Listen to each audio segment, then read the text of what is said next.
So yun na, magandang umaga sa atin lahat. At ang menu natin for today, yung tinatawag namin sa salitang Ilocano, sarabasab. So syempre meron tayo dyan mga ingredients. Dyan yung suka, luya, sibuyas, at sili. Syempre may paminta yan. So magpapalasa lang dito guys, syempre samahan natin ang asin. Okay? So meron tayo rito nga atay ng baboy. Tapos yan, liempo. Okay? So una natin gagawin, at iihawin muna natin yung liempo at saka yung atay. At syempre, saka natin hihiwain yan mamaya. Kaya tara. So ilalagay natin yung liempo rito. Okay? Yan. Tapos, lalagyan natin siya ng konting asin, pampalasa. Okay? Tapos, imimekos-mekos na rinsan yan, syempre. Para magkalasa. Di ba?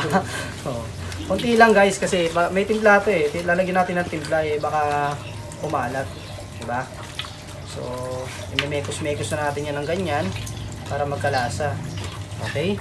So, after natin mamekos-mekos yan insan, susunod natin yung atay. So, ito yung atay. Insan ha, yung atay, isalpak mo na yan dyan. Okay? Pagkasalpak mo dyan, lalagyan natin ng konting asin yan. Konti lang insan, baka maalatan. Pagtapos nito guys, yan, medyo may imekos-mekos din natin guys, yan, para magkalasa. Ha? Okay? So, ibig sabihin, pag okay na, pwede na siyang ihawin insan, okay? Yan. Okay. So, antayin lang natin at nagpapabaga si Boss Longba. Ha? Pakita mo yung ron. Yun o. So, pag prepare mo na yan, yan. Siyempre, may kanya-kanyang toka yan. Pakita mo si Boss Balong.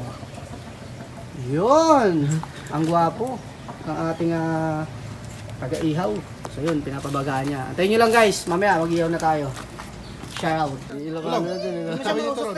Andito ka pala. Anong ginagawa mo dito? Ayan. Nakubad pa ako. So at yun, unahin na nga natin ihawin tong atay. No? Sa pag-ihaw natin dito, dapat tansyado lang guys. Bawal siya ma-overcook. Dapat tamang-tama lang yung pag-ihaw natin. Yung baga, dapat di ganong kalakas. No? Para malinamnam pag hinahin natin tong atay. So tara.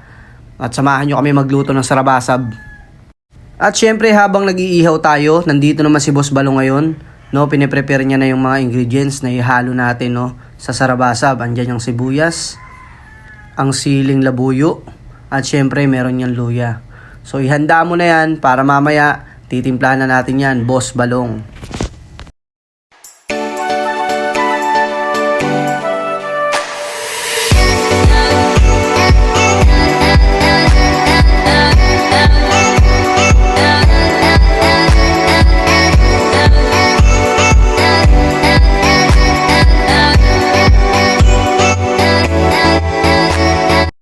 So yun, at ihawin na nga natin yung liempo, no?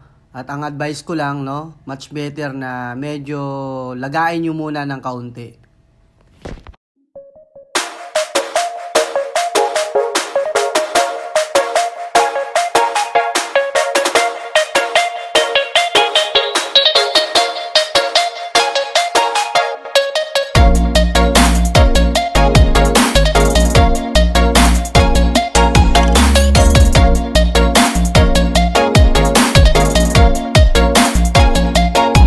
Yun, syempre pagluto na guys, hihiwain lang natin siya ng ganitong size. Yan o, so nakikita nyo. Pakita natin, yan.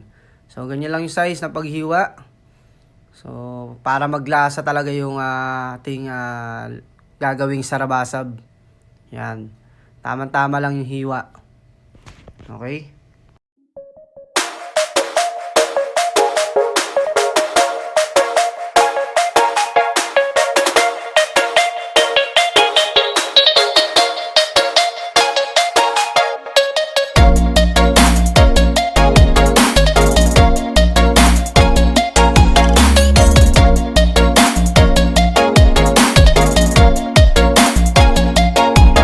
Yun, ganito lang kasimple guys, no? Pag nahihiwa na natin yung atay, pati yung liempo mamaya, ihahalo lang natin siya sa ingredients nating prepare kanina. Nandiyan yung sibuyas, siling labuyo, at luya.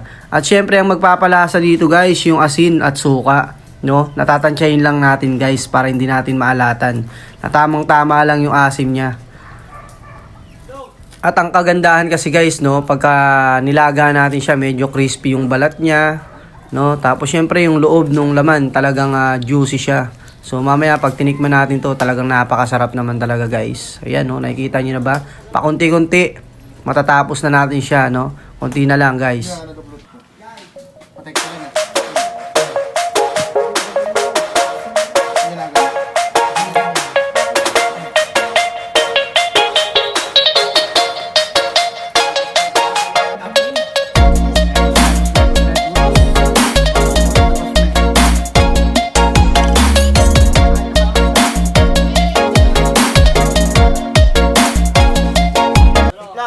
Yun, syempre habang piniprepare natin yung pagkain, no? Syempre kukuha muna tayo ng dahon ng saging dahil masarap kumain pag sama-sama at salo-salo na kumakain tayo ng sarabasab, no? Syempre kukuha kami ng dahon ng saging dahil magbubudel fight tayo, guys. No, yan. Sige, Longba, kumuha ka na dyan ng dahon ng saging. Ha? Yung magandang dahon ng saging dyan. Mga 2 piraso. Yan.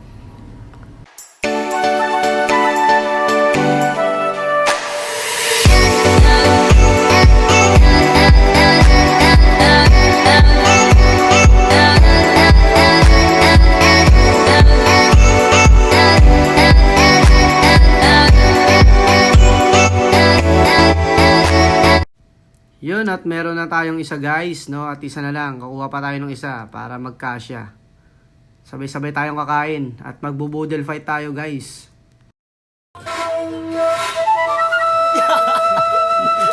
Let's go!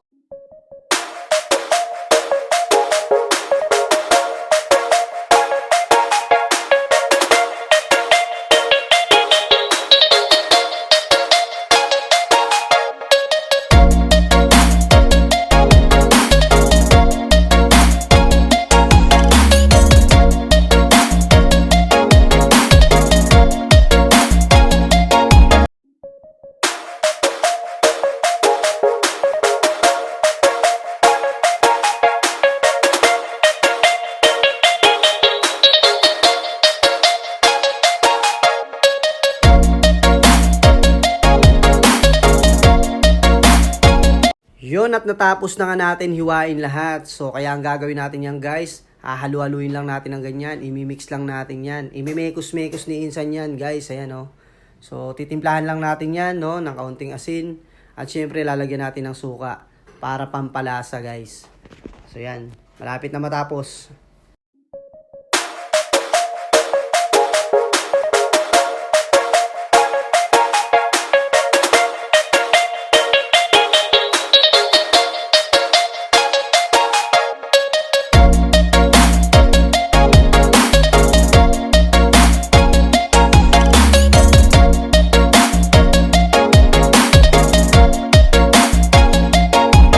So yun at piniprepare na natin no, yung ating boodle fight no, nilagay na ni Boss Balong yung kanin guys. So yun, at syempre isusunod natin yan mamaya yung ating chokes to go, no? At syempre may kasama tayong Coca-Cola. Yun, at nilatag na nga ni Boss Balong ang chokes to go na magpapalasa at magpapasarap din ng ating pagkain guys. So yan, mekos-mekos na rin yan ni Insan guys. So yan no.